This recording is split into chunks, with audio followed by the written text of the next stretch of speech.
Cântico dos degraus. Que isso, pastor? O senhor vai cantar agora na mensagem? Se vocês quiserem, eu canto. Mas não é. Cântico dos degraus, ou Cânticos da peregrinação. Ela é uma coleção de 15 salmos. 15 salmos que eram cantados pelos israelitas enquanto eles subiam para Jerusalém, participar das 3 festas principais. Então, enquanto eles iam cantando, entoando essas canções e esses salmos para estas festas religiosas. E esses salmos, eles vão do Salmo 120 ao Salmo 134. E são estes salmos que nós vamos pregar. Porém, nós não iremos pregar os 15 salmos na sequência.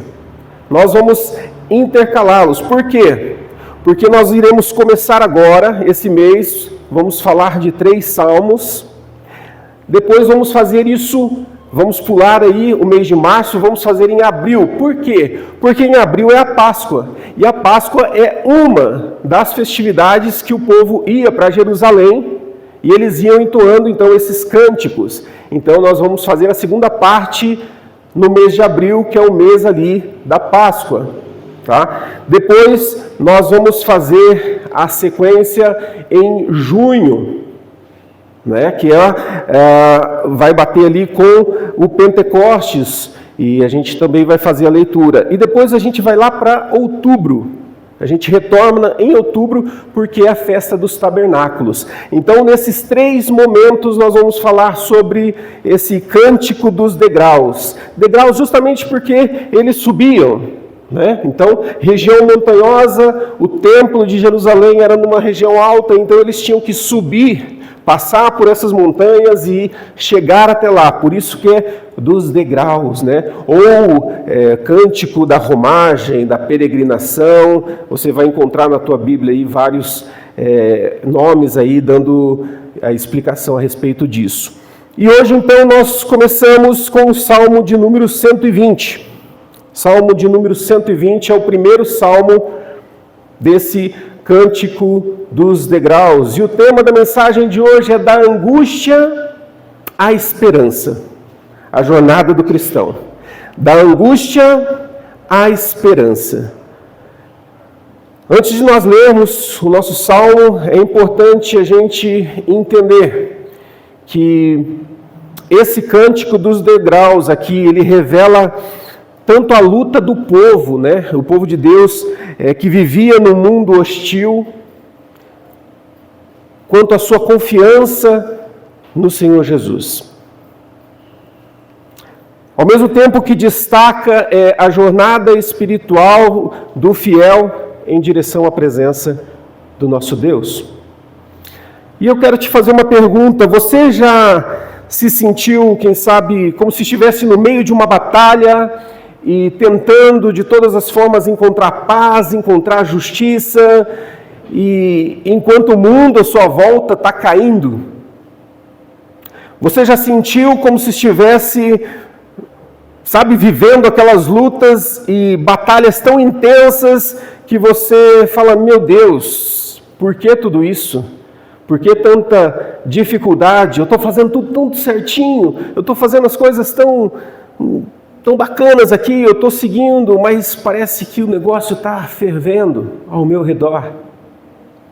As notícias, e quando a gente abre aí as redes sociais, assiste os noticiários, a gente é bombardeado com uma avalanche de informações, e muitas delas imprecisas, manipuladas, e nos fazem até perguntar assim: o que é verdade, o que é mentira, o que é certo, o que é errado, onde eu posso confiar. Esse é o cenário que nós vivemos hoje, num mundo cheio de caos, num mundo onde tudo leva à destruição, informações erradas, informações duvidosas, nos confunde ainda mais. A tal da fake news, que ficou moda, falar sobre fake news, o que é verdade, o que não é verdade. E a gente no meio desse turbilhão. Em quem acreditar? O que ouvir? O que ouvir? E esse cenário de confusão que nós encontramos aqui, e nós vamos ler isso no texto, ressoa como a experiência do salmista que traz essa informação. A gente não tem exatamente quem foi o salmista que escreveu o Salmo 120, mas ela revela justamente esse mundo de engano e confusão. Esse era o cenário dele. E eu queria que você abrisse a sua Bíblia no Salmo 120, ou pode acompanhar aqui na tela. Diz: na minha angústia clamo ao Senhor e Ele me ouve. O Senhor livra-me dos lábios mentirosos, da língua enganadora. O que lhe será dado ou o que lhe será acrescentado, ó língua enganadora? Flechas afiadas de guerreiro e brasas vivas de zimbro. Ai de mim, que peregrino em Meseque e habito nas tendas de Quedar. Já há tempo demais que habito com aqueles que odeiam a paz. Sou pela paz, quando porém eu falo, eles teimam pela guerra. Um salmo muito curto, 7 versículos, mas ele nos ensina como a gente deve lidar com esse mundo conturbado a qual nós vivemos. Qual deve ser a nossa postura diante da mentira, da angústia. Então a gente vai olhar para este salmo aqui, e quem sabe você já deve ter lido esse salmo e, como muitos textos, às vezes passado por ele e falado assim: uau, entendi nada. Não entendi o contexto, não entendi o porquê. E hoje, com a graça de Deus, nós vamos encontrar então um ensino do Senhor para as nossas vidas. E o primeiro ponto aqui que nós encontramos neste salmo, lendo os versos 1 e o verso 2, é o clamor da angústia. O clamor da angústia. Na minha angústia clamo ao Senhor e Ele me ouve. Senhor, livra-me dos lábios mentirosos e da língua enganadora. O salmista, então, ele começa com um cântico de grito, de desespero. Ele está cercado por mentirosos, vivendo em um mundo de engano, e ele cita, interessante aqui que depois quando ele fala que ele cita Meseque e Quedar, que era uma região, interessante aqui porque mostra que esse texto aqui é o primeiro desse cântico dos degraus, então ele está começando essa jornada e mostra quão distante ele estava de Jerusalém, quão distante. Meseque, ele era um povo distante, descendente de Jafé. Se você ler lá em Gênesis 10, 2, a gente vai ver a citação de Meseque, um dos filhos de Jafé, e identificado com tribos da região do Mar Negro, hoje a atual Turquia e a Rússia ali. E Quedar era uma das tribos árabes descendentes de Ismael. Também encontramos lá em Gênesis 25, 13. Conhecidos como beduínos, guerreiros do deserto. Então Meseque e Quedar, que são citados aqui, eles representam lugares distantes e hostis, onde a verdade era distorcida. Então, meus irmãos, a gente pode perceber então o quanto era desafiador para aqueles que iam até Jerusalém, porque eles sofriam ataques no trajeto. Eles sofriam perseguições, roubos, enfim, eles tinham essa opressão sobre a vida deles. E aqui, quando ele cita, mostra que ele estava bem distante, bem no começo, estava começando a sua jornada. O povo peregrinava rumo a Jerusalém. E nesse primeiro texto, nós encontramos que os desafios estavam diante deles. Os desafios e as lutas. O clamor do salmista aqui nos ensina que em nossos momentos de angústia, em nossos momentos de dificuldade, nós devemos nos aproximar de Deus com sinceridade, com vulnerabilidade. Chegar diante do Senhor, e aqui o salmista ele reconhece isso, e ele fala, ele clama ao Senhor, Na minha angústia eu clamo e Ele me ouve. O salmista, ele entende que ele tem uma jornada, e lembra que eles faziam esse trajeto aí 3 vezes no ano. E ele entendia exatamente que as lutas eram iminentes, as lutas estavam diante, eles passariam por dificuldades. Mas ele entende que se aproximar do Senhor com sinceridade era tudo o que ele precisava para continuar na jornada. Então esse texto nos convida a trazer então Jesus para nossas aflições, para as nossas dificuldades. Santo Agostinho dizia que a oração é a respiração da alma.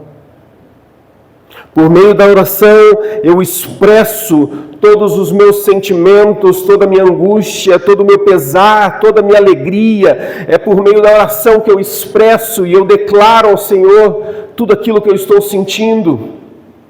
E nós precisamos colocar isso em prática na nossa jornada. A gente vive em tempos de angústia, a gente vive em momentos de dificuldade, problemas emocionais. Talvez você olhe para a tua casa e fala assim, não, mas lá em casa está tudo ok, lá em casa a gente não tem problemas como esses. Glória a Deus, meu irmão, mas essa não é uma realidade geral. A grande realidade do mundo hoje é o mundo envolto a angústia, a desespero, a desesperança, a perseguições. Muitos se sentem sobrecarregados pela pressão de um mundo que não oferece uma paz genuína. Um mundo que não está preocupado em que você viva em paz. Por mais que se diga, né, sempre no final do ano. Mas na prática não é assim que acontece. Aflição. Nós, como cristãos, a nossa resposta não é de desespero. Nós nos angustiamos, sentimos o pesar, mas nós entendemos que devemos ir ao Senhor e abrir, rasgar o coração na presença dEle, porque Ele sim nos ouve. Ele sim está atento à nossa angústia, ao nosso desespero, ao nosso clamor. Essa é a realidade. O próprio Senhor Jesus, Ele nos ensina a orar com intensidade, né? Quando nós lemos lá em Mateus 7, o verso 7 e 8, diz, peçam-lhe e será dado, busquem e acharão, batam a porta e será aberta para vocês, pois todo aquele que pede recebe, o que busca encontra, e o que bate a porta será aberta. Ou seja, a palavra do Senhor nos mostra que o Senhor está aberto para receber o nosso clamor, receber aquilo que nos inquieta, aquilo que nos incomoda, aquilo que está tirando a nossa paz. Nós temos acesso a Ele. Ele está pronto para nos ouvir. Ele está pronto para falar conosco. Nossa oração é o meio pelo qual a gente se conecta com o Senhor. Ah, mas Deus conhece tudo que está no meu coração. Sim, mas a palavra de Deus diz, façam conhecidos diante de Deus todas as vossas petições. Faça conhecida diante de Deus. Ele conhece o teu coração, mas mais do que conhecer o teu coração, o nosso Senhor, Ele quer se relacionar conosco, e essa relação se dá por meio da busca pela palavra do Senhor e por meio da oração. Oramos, falamos com o Senhor, abrimos nosso coração, no meio da tribulação nós nos rendemos. E aliás, é muito mais fácil, né, no meio da aflição a gente buscar a Deus, né? Não deve só ser desses momentos, não deve ser somente nessas ocasiões, mas a gente sabe que na angústia Ele nos ouve. Agostinho, nas suas confissões, descreve que a oração descreve, né, a oração como uma busca pela presença de Deus. A busca pela presença de Deus. O que está impedindo? O que está nos impedindo de clamar a Deus? O que pode nos impedir e atrapalhar a gente ser mais intenso nas nossas orações? Às vezes a gente entra no automático e a nossa oração é simplesmente aquela costumeira, às vezes até com as mesmas palavras, e a gente esquece que a nossa relação com Deus, ela precisa ser muito mais profunda.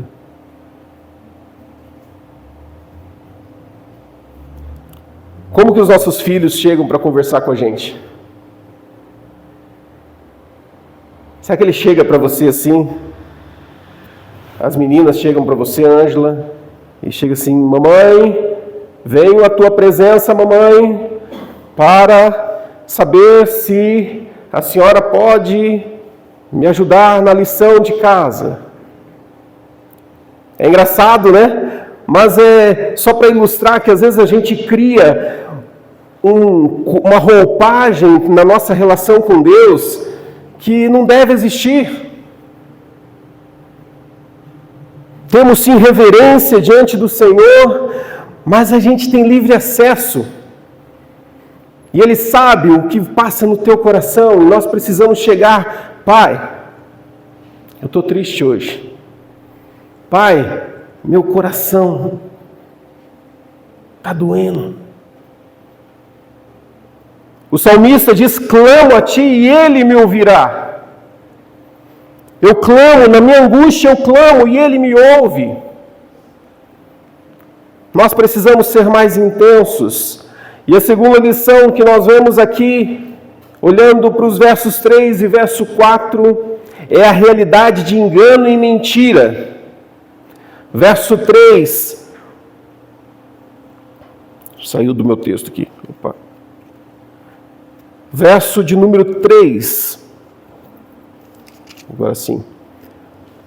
O que lhe será dado ou o que lhe será acrescentado, ó língua enganadora? Flechas afiadas de guerreiro e brasas vivas de zimbro.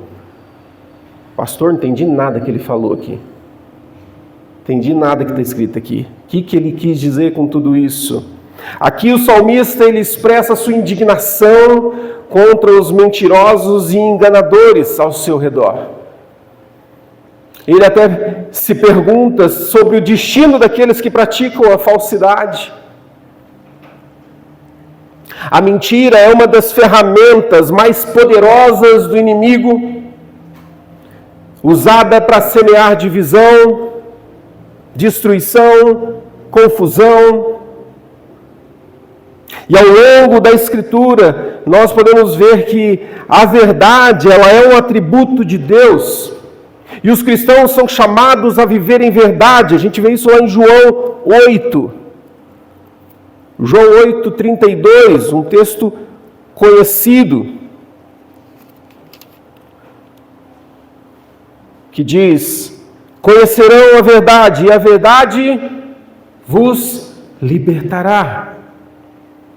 Conhecerão a verdade, e a verdade vos libertará. A verdade é um atributo de Deus. Tem uma frase que é atribuída a Calvino, mas a gente não tem certeza, mas que ele dizia que a verdade de Deus é a nossa proteção contra o engano humano. E a mentira é a arma mais poderosa do diabo para desviar a humanidade.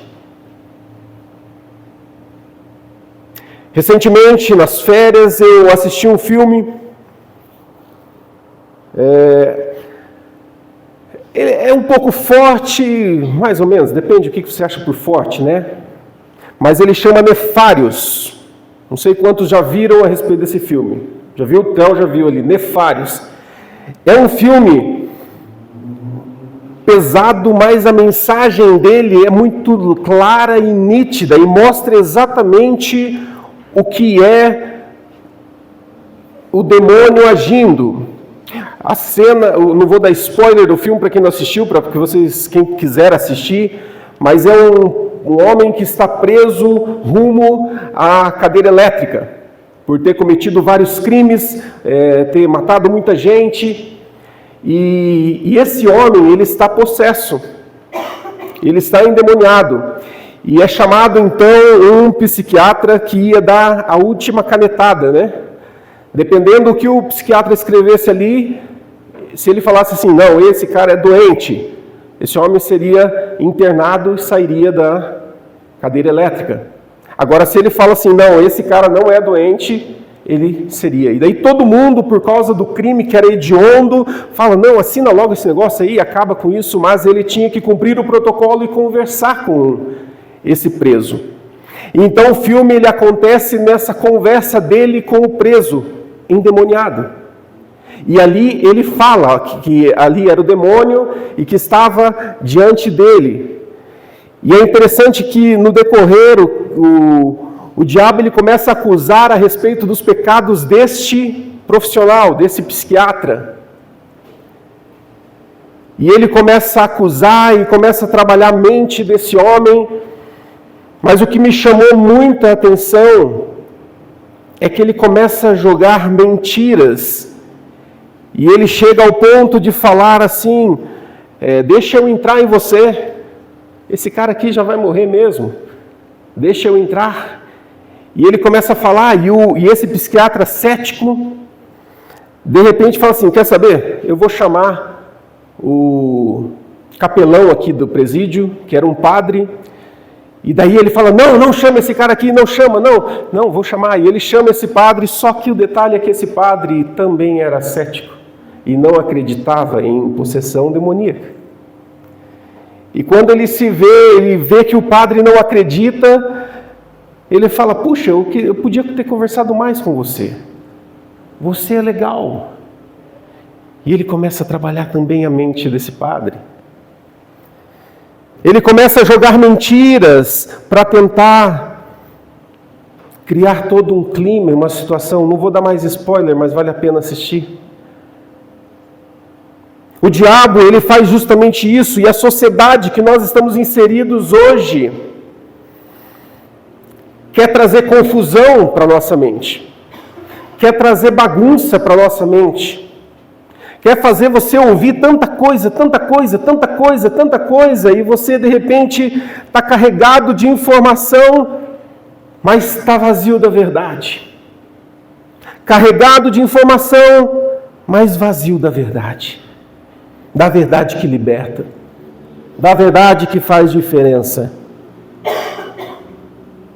Para finalizar a questão do filme, chega um momento que o homem então fala assim, eu quero ver se é verdade mesmo. E ele invoca, então ele fala para o diabo assim, então entra em mim agora. E daí o diabo olha para ele e fala, não é assim que funciona. O que está feito, está feito. Ou seja, você já deixou eu entrar. Você já deixou eu entrar. E muitas vezes, então, nós deixamos mentiras entrar na nossa mente, nós deixamos toda essa bagunça entrar, e a gente, então, se vê no meio da aflição, porque a gente se viu envolto a tudo isso e a gente recebeu tanto lixo. Quantos naquele tempo de pandemia, quando estava fechado, né, tudo fechado, você tinha que ficar recluso na sua casa, ficavam só assistindo aqueles programas terríveis, né? E aquilo nada acrescentava.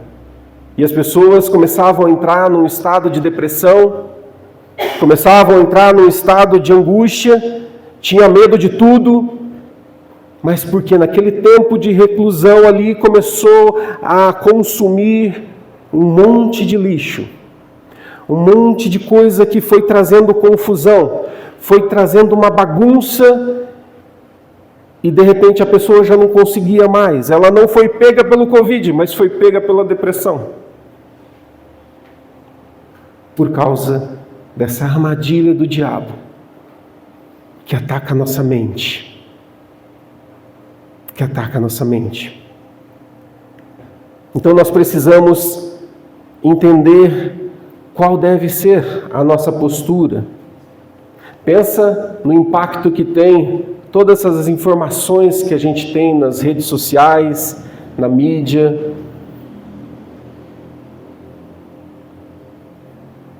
A gente precisa cuidar e saber que eu preciso voltar meus olhos para a palavra de Deus e saber que nelas eu vou encontrar segurança, refúgio, alívio.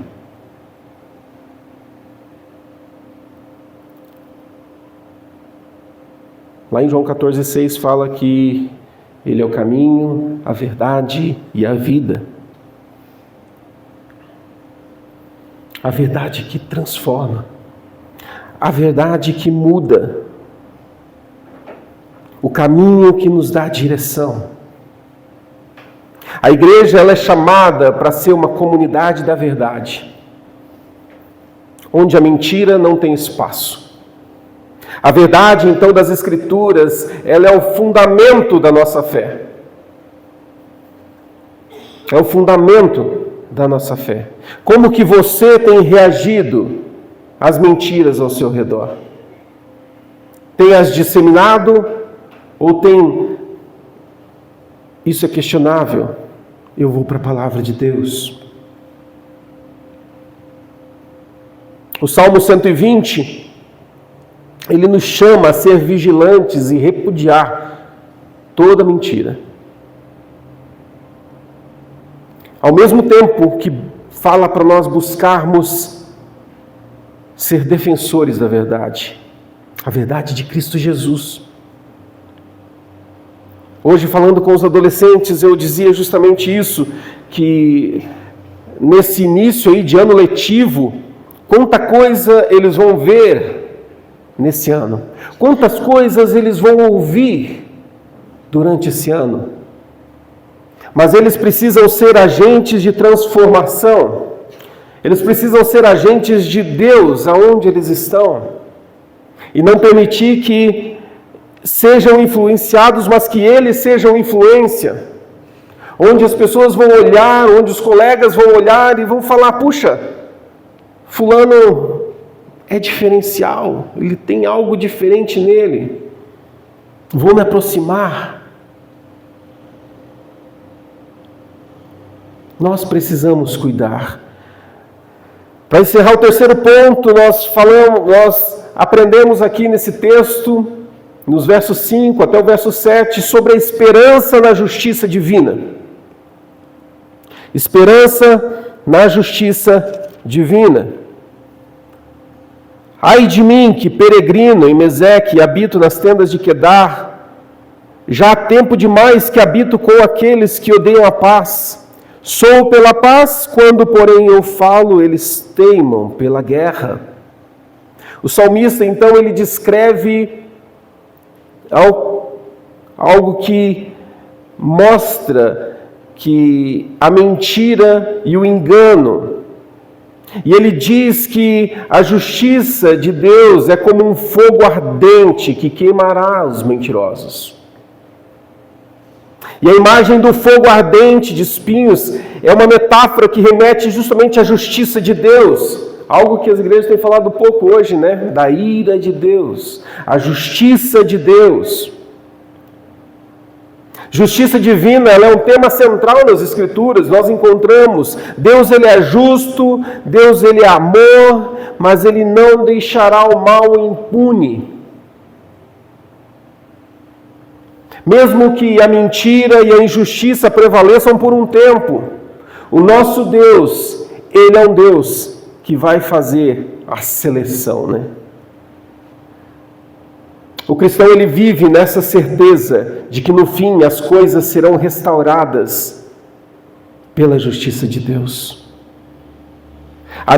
Aquilo que me mantém firme é saber que um dia o Senhor vai fazer justiça. E o Senhor, a palavra de Deus diz que Ele vai passar todas as obras de todo mundo pelo fogo. E aquilo que for palha vai queimar. É a justiça de Deus em ação. É a justiça de Deus sendo manifesta. A justiça de Deus, ela não é só uma virtude moral, eu sou justo, eu sou... Não, mas ela é a expressão da sua natureza, de quem que Ele é. Em tempos de caos, em tempos de injustiça, em tempos de muitos problemas, o Salmo 120 nos lembra que Deus vai agir. A sua justiça será manifestada no seu devido tempo.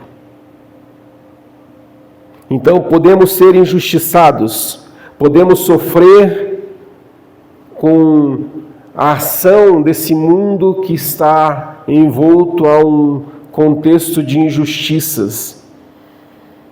Mas o que nos mantém em pé é a certeza de que existe um Deus que ouve o nosso clamor e está pronto para agir no tempo devido, no tempo certo. No final, a justiça de Deus triunfará. Pensa aí nas situações de injustiça que você vê aí no mundo. Pensa aí nas injustiças que constantemente a gente vê nos noticiários. Como cristãos, a nossa esperança está no Deus que faz cumprir um atributo que lhe pertence, que é ser justo, e a gente pode descansar. A segunda vinda de Cristo, ela vai ser a manifestação final da justiça divina. Lá no final das Escrituras, lá em Apocalipse 22, verso 12, diz: Eis que venho sem demora, e comigo está a recompensa que tenho para dar a cada um segundo as suas obras. Eu sou o Alfa e o Ômega, o primeiro e o último, o princípio e o fim.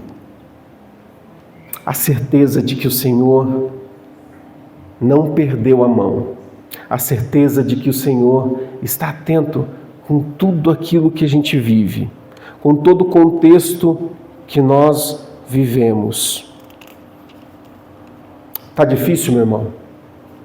As lutas, as dificuldades, as injustiças, elas chegaram até você? Se chegou, esteja certo de que o Senhor é contigo.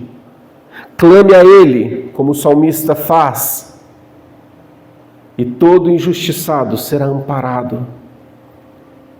Todo injustiçado terá o cuidado do Senhor, porque Ele é fiel. À medida que nós olhamos para esse mundo e vemos a injustiça prevalecer, a gente olha para o Salmo 120 e nós nos lembramos com esperança do poder de Deus e de que a solução não está em ações temporárias, mas a solução está nas mãos do Senhor. Isso precisa alegrar o nosso coração e saber que Ele tem cuidado de nós. A gente vive entre o já e o ainda não. Já vivemos o reino de Deus, mas ainda não desfrutamos na sua plenitude. O já e o ainda não. E por isso nós precisamos confiar. Como no Salmo, a jornada só está começando. A subida é longa, são muitos degraus para pisar um após outro. Mas eu vou na segurança daquele que é o justo juiz. Vai ter engano no caminho, vai ter perseguição no caminho, vai ter adversidade no caminho, mas vai ter Jesus Cristo, que estará pronto a nos ouvir. O desafio para a igreja é viver em resposta a esse clamor aqui do salmista. Sermos pessoas com uma oração sincera diante de Deus. Ser pessoas, ser cristãos que rejeitam a mentira, rejeitam o engano, aquilo que foge dos princípios do reino de Deus, eu abro mão e eu confio totalmente no meu Senhor, sabendo que nele todo engano e toda mentira será desfeita. Eu só preciso crer e confiar. Crer e confiar. Examine a sua vida. Examine a sua vida. E veja o que você tem deixado, quais mentiras têm rodeado o teu ambiente. O que o inimigo tem colocado diante de você e tem feito talvez você esmorecer. Sabe aqueles chefes, né? Que falam assim, não, fala que eu não tô. E a gente vai dando margem para coisinhas pequenas, e a gente vai dando margem para mentiras, falsidades, coisas que não fazem parte, não agradam ao Senhor. O que tem cercado a tua vida? Qual tem sido a tua postura diante das mentiras do mundo? Nós precisamos intensificar as nossas orações e falar, Senhor, me ajuda. Me ajuda a ser forte. Me ajuda a ser diligente. Me ajuda a fazer diferente. Me ajuda a ser diferente. Me ajuda a não me contentar com tudo aquilo que a sociedade hoje quer que eu me adapte. E nesse momento eu queria te convidar para que a gente tivesse esse tempo de oração. Lembra que eu falei? A gente começou orando, a gente falou de oração e a gente vai terminar orando.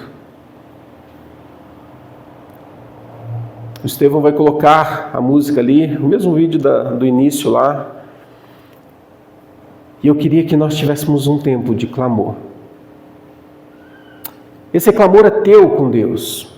Se você quiser se ajoelhar, você vai poder se ajoelhar. Se quiser ficar sentado, pode ficar. Se quiser ficar em pé, fica à vontade. Mas que seja um tempo de você agora falar, Senhor, me ajuda a lidar com toda essa confusão que está no mundo hoje. E que eu, como salmista, eu saiba confiar no Senhor. Que eu, como salmista, eu saiba ser diligente, seja aquele que clama, que busca e que confia. Vamos orar, vamos ter esse tempo. Queria te convidar para que você baixasse sua cabeça, fechasse seus olhos. Quem quiser ajoelhar pode ficar à vontade, mas é o seu tempo com Deus agora. Não importa o que aconteça aí do teu lado, é o seu tempo com Deus de chegar e falar, Senhor, eu me rendo diante do Senhor. E eu quero que o Senhor possa trabalhar no meu coração e me ajudar com os desafios, com as lutas. Vamos orar? Vamos orar.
Sim, Jesus, nós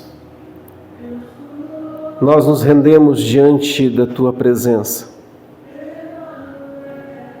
Nós nos rendemos diante do Senhor para clamar a Ti, Senhor, por socorro, por ajuda. O texto, Senhor, dessa noite fala de perseguições que virão na nossa jornada. Se não vieram ainda, elas virão. Mentiras nos cercarão. Adversidades surgirão. Mas esse texto também nos mostra a postura do salmista, que confia no Senhor e diz que na sua angústia ele clama e o Senhor o ouve. Senhor, que grande verdade é essa para as nossas vidas? Senhor, eu não sei quais são as lutas, ó Deus, que cada um aqui enfrenta, eu não sei. Mas eu sei, ó Deus, que Tu és o socorro bem presente. Tu és aquele que está próximo. Tu és aquele que tem os ouvidos atentos a cada um de nós. Senhor, nós nos rendemos diante do Senhor e clamamos, ajuda-nos, ó Deus. Ajuda-nos, ó Deus, a permanecer fiéis. Ajuda-nos, ó Deus, a permanecer livres, ó Deus, destas influências negativas. Elas surgirão, mas que elas não tenham efeito algum em nós, ó Deus. Aqueles que talvez não estão enfrentando lutas, ó Deus, nós glorificamos o Teu nome e pedimos, ó Deus, os fortaleça. Os fortaleça, Senhor, para que eles continuem fortes, firmes, até que esse dia mal chegue, para que eles se mantenham realmente como estão. Ajuda-nos, ó Deus. Eu quero Te louvar, Senhor, porque Tu és presente e atento ao nosso clamor. Senhor Jesus, que a Tua palavra ela possa ser algo prático nas nossas vidas, que a gente leia e viva a Tua palavra, Senhor, que é a verdade, que é o princípios, ó Deus, do reino de Deus que nós encontramos nela.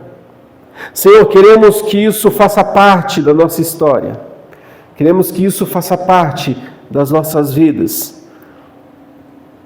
Queremos orar mais, ó Deus. Queremos estar contigo todos os dias em oração, desenvolvendo, Senhor, esse relacionamento contigo. Ajuda-nos, ó Deus, ajuda-nos na nossa dificuldade, ajuda-nos nas nossas falhas, ajuda-nos, ó Deus, estenda a Tua mão sobre nós e nos ajuda. Pai, esse é o nosso clamor, essa nossa oração, ó Deus, Te pedindo, continua ministrando. A jornada, os degraus estão só começando e o Senhor tem muito a nos ensinar e nós queremos aprender do Senhor. Então estenda, Senhor, a Tua mão sobre nós e nos ajuda, Pai. No nome do Senhor Jesus. Amém, amém. E glória a Deus pela Sua palavra.